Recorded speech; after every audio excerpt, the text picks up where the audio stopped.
Hello everyone, मैं हूं सतीश और आज का वीडियो आपके लिए काफ़ी इम्पोर्टेंट हो सकता है यदि आप केवी की तैयारी कर रहे हैं। हो सकता है एक थोड़ा आपको आज की वीडियो से एक आइडिया मिलेगा। जैसा कि आपने थंबनेल में देख लिया होगा कि लिखा हुआ कि ऐसा आएगा केंद्रीय विद्यालय का पेपर। अब ऐसा मैं क्यों कह रहा हूं, ऐसा मैंने क्यों थंबनेल लगाया है, क्योंकि आपको पता होगा कि रिसेंटली अभी 22 जो डेट है, जो कि जिसमें संडे था, और इसमें अभी हुए हैं हमारे केंद्रीय विद्यालय में डिपार्टमेंटल एग्ज़ाम। चूँकि शायद आप लोग जानते होंगे कि मैं केंद्रीय विद्यालय में एक परमानेंट टीचर हूँ, और इसलिए जो मैंने काफ़ी सारे टीचर्स, मैंने अपने दोस्तों से जो पूछा है कि केंद्रीय विद्यालय का क्या पैटर्न रहा है, उनका कैसा एक्सपीरियंस रहा है, और काफ़ी सारे क्वेश्चंस जो हैं मैंने उनसे पूछ करके डायरेक्टली आपके सामने पेश कर रहा हूँ।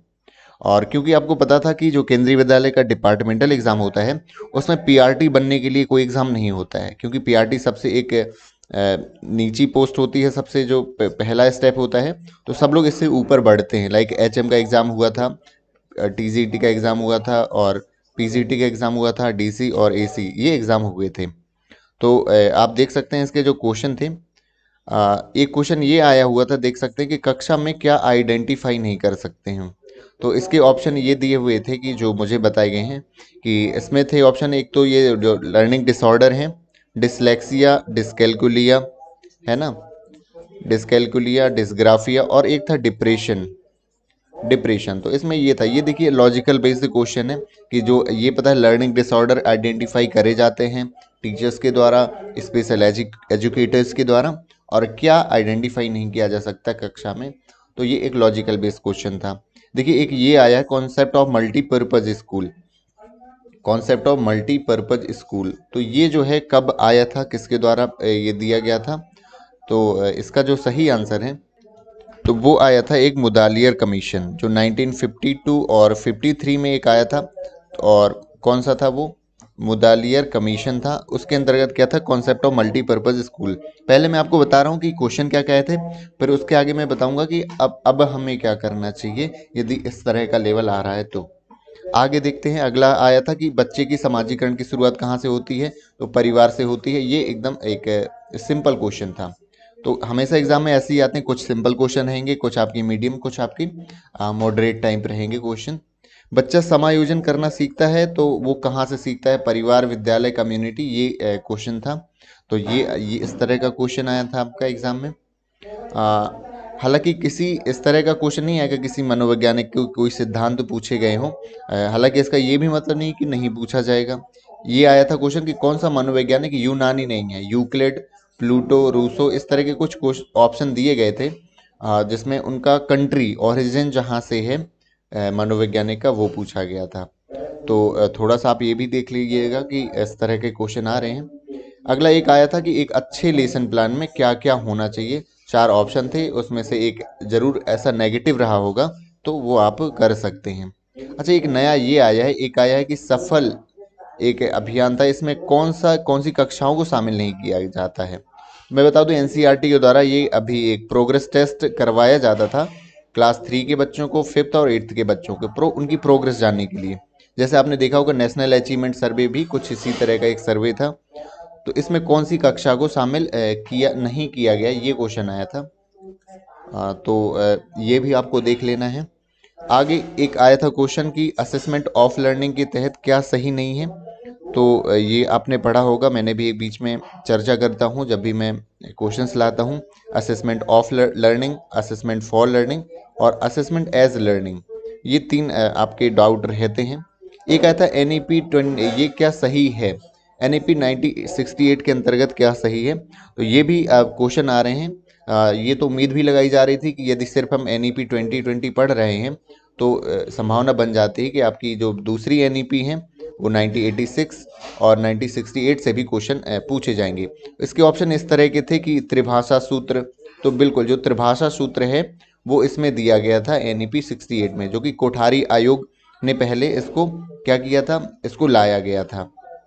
त्रिभाषा सूत्र वही था कि एक तो हिंदी जो बेल्ट के राज्य हैं, जो हिंदी बेल्ट के राज्य हैं, उनमें पहली भाषा या तो हिंदी इंग्लिश रखी जाए, दूसरी भाषा अंग्रेजी, और तीसरी भाषा के रूप में अन्य भाषा।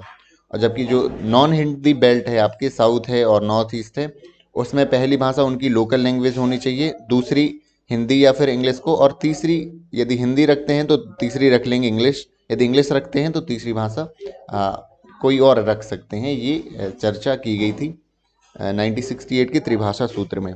एक ये आया था, ये NEP 2020 का आया था। तो वोकेशनल एजुकेशन पर जोर किसमें दिया गया था? इसका आंसर यही था कि NEP 2020 था।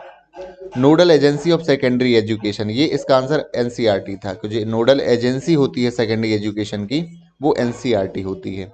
देखिए एक और क्वेश्चन काफी पूछ लिया गया, मैंने बीच में एक बार चर्चा करी थी, RT के अंतर्गत वर्किंग आवर्स कितने दिए हैं, लेकिन मैंने चर्चा की थी कि एक साल में कितने वर्किंग आवर्स होने चाहिए बच्चों के लिए, पढ़ाई के लर्निंग आवर्स होने चाहिए और वर्किंग आवर्स होने चाहिए। देखिए दोनों में डिफरेंस है, एक है लर्निंग आवर्स होने चाहिए, वर्किंग आवर्स होने चाहिए। एक और आया था कि ट्रेनिंग आवर्स, कि कितने दिन की ट्रेनिंग, घंटे की ट्रेनिंग होनी चाहिए, जो कि NEP में चर्चा भी करी गई है कि लगभग 50 घंटे की जो ट्रेनिंग है वो होनी चाहिए शिक्षकों की एक साल के अंतर्गत। इसमें क्या पूछा गया था कि एक हफ्ते में, 1 वीक में कितने वर्किंग आवर्स होने चाहिए शिक्षक के। तो ये RT से आप लोग पढ़ लीजिएगा। एक ये आया था कि मेंटल हेल्थ केयर एक्ट कब आया, तो इसका जो बनाया गया था, ये तो बना के दिया गया था 2017 में, लेकिन 2018 में ये लागू कर दिया गया था मेंटल हेल्थ जो है केयर एक्ट। तो कॉम्पिटेंसी बेस्ड लर्निंग रिक्वायर्ड, ये क्वेश्चन आया था कि कॉम्पिटेंसी बेस्ड लर्निंग में है क्या क्या चीज़ें, चार शामिल थे इसमें से, कि इंटेलिजेंट है आपकी ना, एप्टीट्यूड है, तो क्या शामिल है इनमें से। तो ये भी मैंने आपको पता, यदि आप देखिएगा पुरानी वीडियोस, तो कॉम्पिटेंसी बेस्ड एजुकेशन के मैंने 3 पार्ट डाले हैं। जो 3 पार्ट मैंने कहाँ से लिए हैं, वो हम लोग को दीक्षा जो ऐप है उसमें ट्रेनिंग्स कराई गई थी, उसमें से मैंने 3 पार्ट जो है डाले हुए हैं, और उसमें लास्ट में क्वेश्चन रखे हैं। हालांकि वो इंग्लिश मीडियम है, लेकिन आपको समझ में पूरा आएगा, क्योंकि मैंने उसको हिंदी में भी एक्सप्लेन किया हुआ है।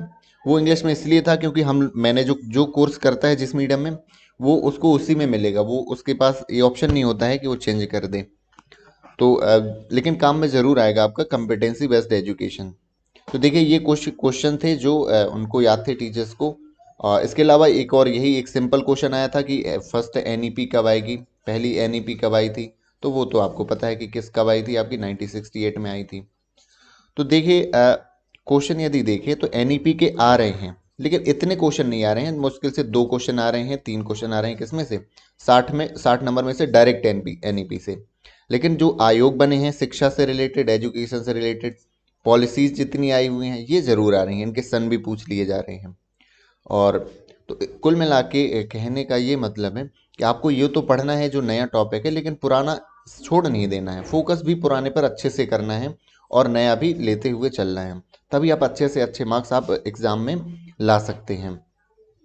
तो और स्टैंडर्ड भी इसी तरह का, जैसे मान लीजिए PRT है, तो PRT का इससे तो कम आएगा, क्योंकि अभी PRT का एग्ज़ाम डायरेक्ट रिक्रूटमेंट होता नहीं है। जो बाकी यूट्यूबर्स जो हैं जो बता रहे हैं, हो सकता है उन्होंने PGT के और प्रिंसिपल सर के ये एग्ज़ाम होते हैं उनमें भी पूछी गई हो पेडागोगी, उसमें शामिल कर लिया हो, है ना।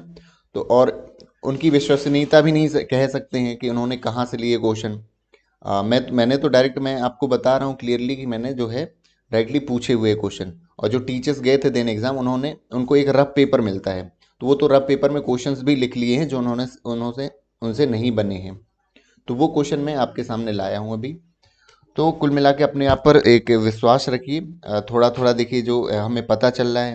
देखिए नहीं पता चलता तो हम तैयारी करते ही हैं, लेकिन जो हमें नई चीज़ें पता चल रही हैं तो थोड़ा सा हमें मॉडिफाई कर लेना है अपनी लर्निंग को, अपनी प्रेपरेशन को, और इसी तरह से हमें टेस्ट देते हुए बढ़ते रहना है। और विश्वास मानिए, यदि आप अच्छे से तैयारी करते हैं और बिल्कुल धूमधाम से आपका सिलेक्शन हो जाएगा केंद्रीय विद्यालय में।